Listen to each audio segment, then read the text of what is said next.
اللهم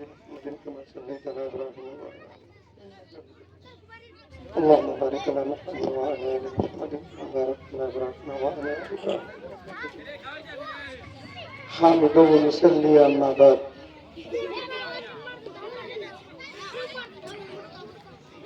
حضرت الاستاذ استاد الاساتذہ حضرت اقدس الحاج مولانا احمد علی مفتاحی دامت برکاتہم العالیہ، استاذ حدیث و فقہ تفسیر مظاہر العلوم سہارنپور، حضرت اقدس الحاج مولانا و مفتی کوثر علی سبحانی مظاہری دامت برکاتہم، اور اپنے پنچایت کے ہونہار لیڈر اور پہلے کے مکھیا حضرت الحاج فرزند علی صاحب اور پورو سرپنچ حضرت محمد طیب صاحب اور اسٹیج پر بیٹھے ہوئے تمام حضرات اور سامعین اعظام، بس میں یہ وقت حضرت حاجی صاحب کا تھا، بس مجھے بلا لیا گیا وہ چند منٹوں کے لیے، میں چند باتیں آپ حضرات کے سامنے رکھوں گا، پھر اپنی جگہ لوں گا۔ سب سے پہلی بات میں آپ حضرات کو یہ بتانا چاہتا ہوں کہ ایک مرحوم گزرے ہیں ہمارے یہاں، ایک مرحوم، اور وہ مرحوم کتنا ثواب حاصل کر رہے ہیں، قبر میں ہے، قیامت تک ان کو ثواب ملتا رہے گا، قیامت تک۔ ایک ایسے مرحوم گزرے ہیں، اور انشاءاللہ اللہ کے ذات سے یہ یقین ہے کہ اس مرحوم کو اللہ تبارک و تعالی جنت الفردوس میں داخل فرماوے گا۔ کیوں نہیں؟ جس وقت اس خطے میں ضلالت و گمراہی تھی،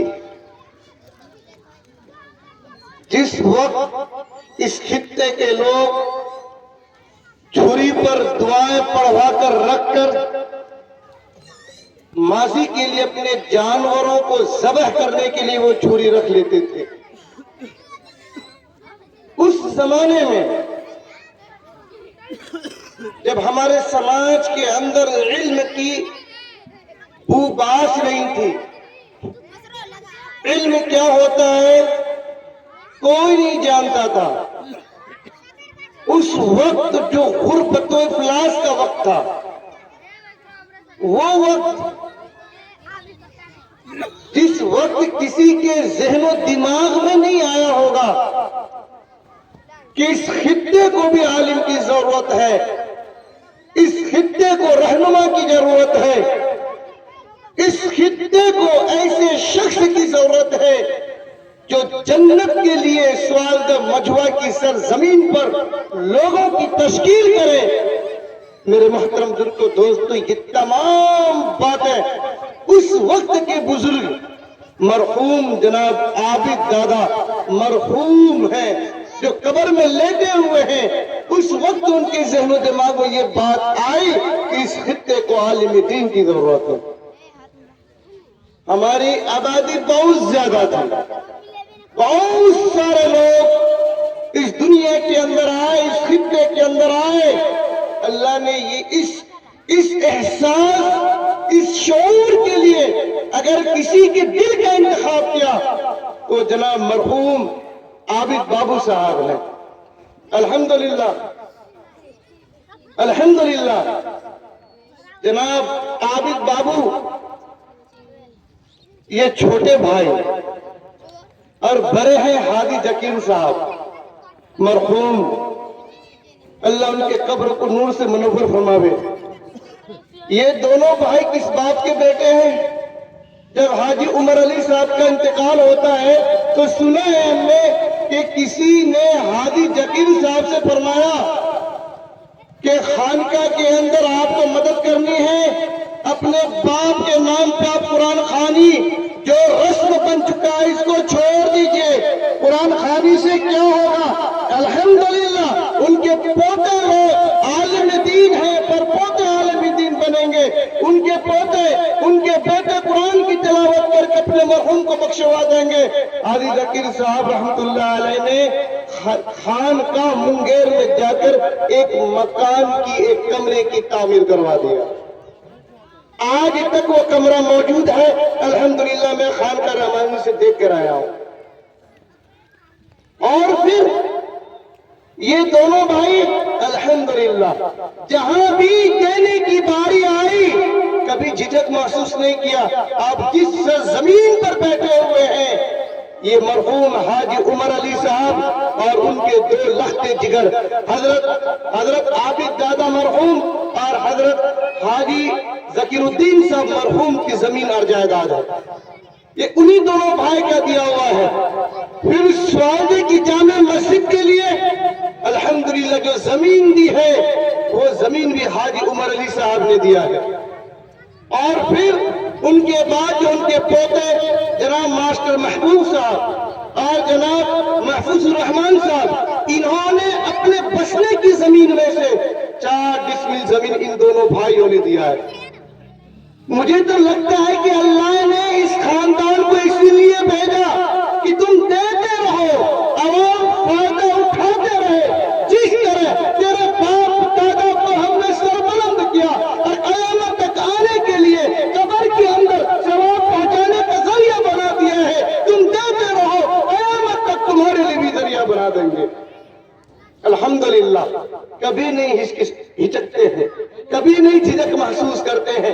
یہ عیدگاہ ہے اور عیدگاہ شعائر اسلام میں سے ہے، عیدگاہ شعائر اسلام میں سے ہے۔ اور مسجد و مدرسہ عیدگاہ آپ جانتے ہیں جس نے دیا وہ پایا۔ اور آپ لوگ کیسے ہیں؟ اتنے متبرک آدمی ہیں کہ پورے خطے سے چن کر آپ کو عیدگاہ کی اس مجلس میں بنیاد ڈالنے کے لیے بھیجا ہے۔ بنیاد ڈالنے کے لیے انتخاب کس کا ہوا؟ ان حضرات کا، آپ حضرات کا۔ یقیناً خدا کی قسم مفتی صاحب بیٹھے ہوئے ہیں، حضرت الاستاد تشریف فرما ہے، پوچھئے آپ کو اللہ نے چن کر بھیجا ہے۔ اگر سب کو یہ توفیق ملتی تو سارے کے سارے لوگ حیات جگہ نہیں ملتی، لیکن آپ کو چنا ہے ایک مقدس کام کے لیے، آپ کو چنا گیا ہے، آپ چنے گئے ہیں عیدگاہ کی بنیاد ڈالنے کے لیے۔ میرے محترم بزرگوں دوستوں، میں پھر سے شکریہ ادا کروں گا حضرت اقدس مولانا الحاج احمد علی مفتاحی دامت برکاتہ العالیہ کی کہ آپ نے اس عیدگاہ کی کو باضابطہ اصل و تعمیر کے لیے، شروعات کے لیے نہیں، شروعات تو الحمدللہ وہ دونوں بھائی حاجی ذکیر صاحب اور عابد بابو مرحوم یہ دونوں محروم نے شروعات کر دیا تھا۔ آج اس شروعات کو اور نئے سرے سے کرنے کے لیے حضرت استاذ کو اللہ تبارک و تعالیٰ نے منتخب کیا۔ دعا کرے کہ اللہ تبارک و تعالیٰ حضرت استاذ کی عمر میں برکت نصیب فرماوے اور ان کا سایہ قادر ہم سب پر قائم و دائم فرماوے۔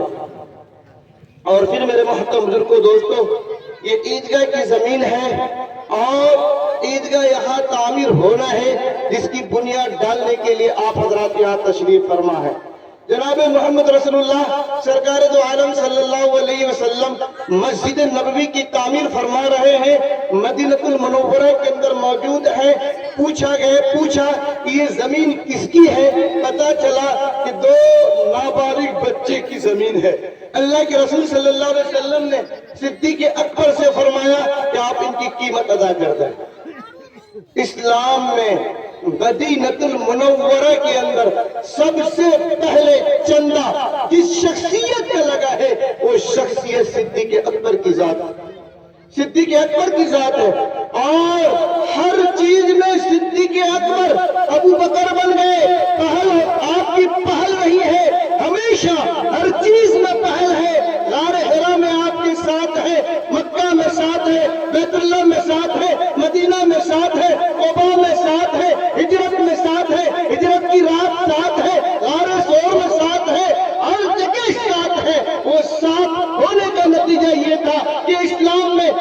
سے پہلی مسجد تعمیر ہوتی ہے مسجد نبوی کی تعمیر ہوتی ہے. قیامت تک آنے والا ہر شخص کہے گا یہ مسجد وہ مسجد ہے جس کی نسبت نبی کی طرف کی گئی ہے, مسجد نبوی ہے, اس کی تعمیر میں سب سے پہلا چندہ صدیق اکبر رضی اللہ تعالیٰ عنہ نے دیا.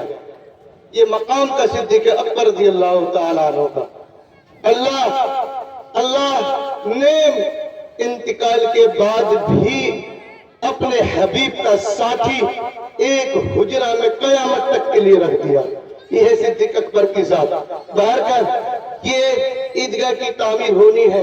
حضرت قاضی مجاہد الاسلام صاحب نور اللہ مرقدہ جب المعہد العالی للتدریس القضاء والافتاء کی بنیاد ڈالنے کا ارادہ کیا, تخمینہ 4 منزلہ عمارت لفٹ کے ساتھ تیار کرنا ہے, اور ایک شخص پٹنہ کا کوئی تاجر آپ کے پاس آتا ہے, کہتا ہے کہ حضرت کیا بجٹ ہے آپ کی اس ادارے کا, یہ 4 منزلہ عمارت کا کیا بجٹ ہے؟ انشاءاللہ میں تنہا اکیلا میں اس کی تعمیر کے لیے تیار ہوں.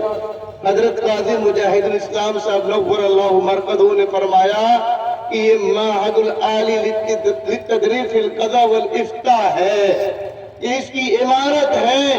فرد واحد کی رقم سے یہ عمارت کبھی نہیں بنے گی. یہ امت کا سرمایہ ہے, یہ امت کا گھر ہے, یہ امت کا ادارہ ہے.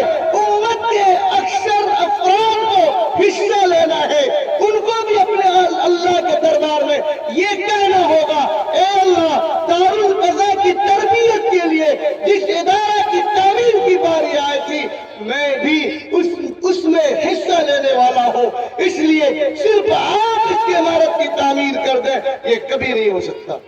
اسی طرح میرے محترم بزرگوں دوستو, میں آپ حضرات سے کہنا چاہوں گا یہ عیدگاہ کی سرزمین ہوگی, قیامت کا دن ہوگا, اللہ احکم الحاکمین ہوں گے. رسول اللہ صلی اللہ علیہ وسلم مسجد نبوی کو چھوڑ کر عید کے دن, بقرہ عید کے دن حضرات صحابہ کو لے کر میدان میں عیدگاہ کی طرف جاتے ہیں, عیدگاہ کی نماز پڑھتے ہیں. جب نبی اپنی مسجد کو چھوڑ کر عیدگاہ کی طرف گئے تو اب عیدگاہ کی فضیلت میں آپ کو کیا بتا سکتا ہوں. اپنے صحابہ کو لے کر عیدگاہ کی طرف آئے, پھر عیدگاہ کی تعمیر کی جو فضیلت ہے میں اس کے لیے آپ حضرات کو کیا بتاؤں. تو میرے محترم بزرگوں دوستو, مجمع والوں, خاطہ والوں, خدا کی قسم آپ کل قیامت کے دن بالکل کھلم کھلا اپنے رب سے کہیں گے, اے اللہ جس وقت تیرے عیدگاہ کی تعمیر ہو رہی تھی جو لاگت لگا تھا, یہ عابد بابو ہادی ذکیر صاحب کے بچے ہی نہیں بلکہ ہماری بھی رقم لگی تھی, میں نے بھی اپنا رقم دیا تھا, میں بھی خرچ دیا تھا, میں نے بھی عید دیا تھا. اے اللہ تبارک و تعالیٰ اس عیدگاہ کے تعمیر کرنے کے طفیل ہماری بھی مغفرت فرما دے.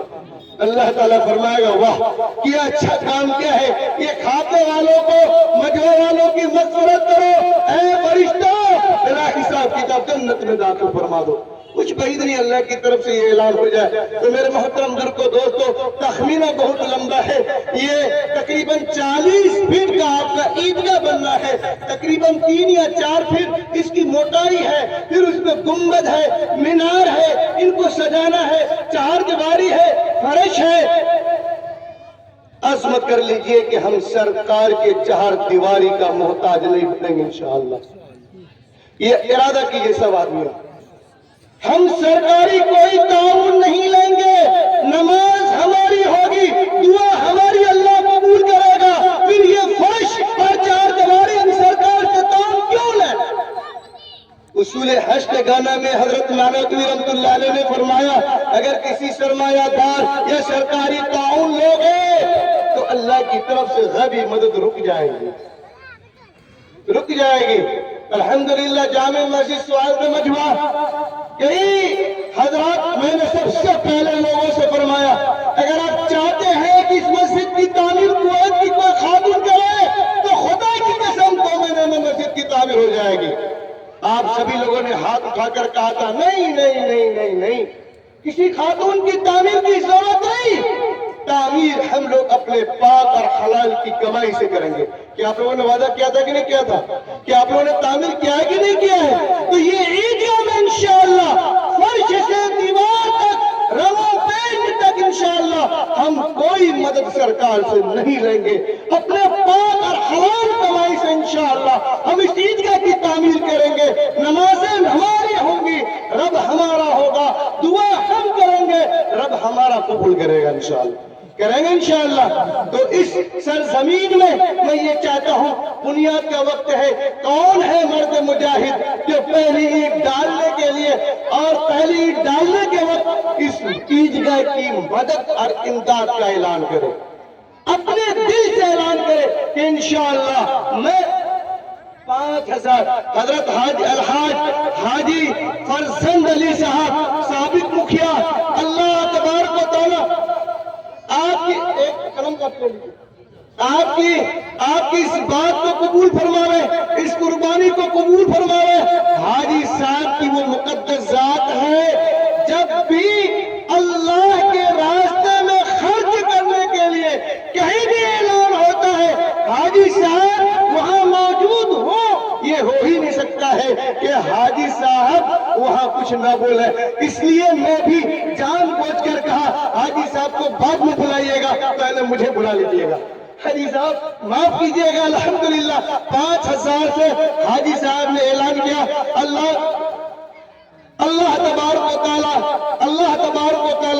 قیامت میں نجات کا ذریعہ بنا ہو. اللہ تبارک و تعالیٰ نسل میں برکت نصیب فرماوے. اللہ صحت و تندرستی عطا فرماوے. الحمدللہ حج تو کیا ہی حاجی صاحب نے، کئی مرتبہ عمرہ میں چلے گئے. اللہ بار بار اپنے گھر کی زیارت کے لیے بلاوے. اور جناب انجینئر غالب صاحب نے بھی الحمدللہ یہ اسی مرحوم کا پوتا ہے، اسی مرحومین کی اولاد میں سے ہے، نسل میں سے ہے. اللہ نے ہیرا بنایا، اللہ قیامت تک ہیرا بناتا رہے. اللہ تبارک و تعالیٰ خوب نوازے، صحت و تندرستی عطا فرمائے. کہا کہ حاجی صاحب کا جوڑا میں لگا دیتا ہوں، حاجی صاحب کا جوڑا میں لگا دیتا ہوں. انہوں نے بھی کہا اور انتظار کیا